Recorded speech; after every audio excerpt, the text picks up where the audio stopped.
बिपरजॉय का खतरा ताहाल बरकरार है, जबकि कराची की साहिली पट्टी पर हिफाजती इंतजामात के लिए रेस्क्यू हुक्काम की जानिब से एहलकार भी मौजूद है। दूसरी जानिब साहिल पर दफ़ा 144 नाफिज होने के बावजूद आवाम साहिल पर पहुंची हुई है। इसी हवाले से मजीद तफसील जानेंगे बोल न्यूज़ के नुमाइंदे मोहम्मद काशान से। काशान, बताइएगा इस वक्त क्या सूरत हाल है? लोगों की आमद का सिलसिला यहाँ जारी है?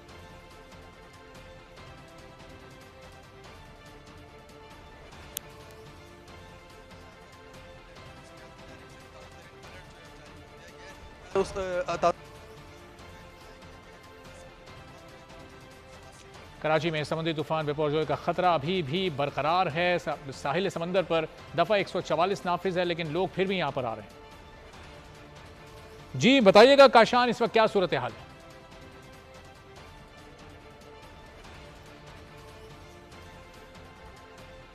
तरीन अलर्ट जो है वो जारी कर दिया गया। उस अलर्ट के अंदर डायरेक्टर चीफ मैट सरदार सरफराज उनकी जानिब से बताया गया है कराची से तूफान जो है 380 किलोमीटर के फासले, जबकि साहिल समंदर पर सिंध गवर्नमेंट की जानिब से हिफाजती इंतजाम लिए गए, रेस्क्यू एहलकार भी तैनात कर दिए गए।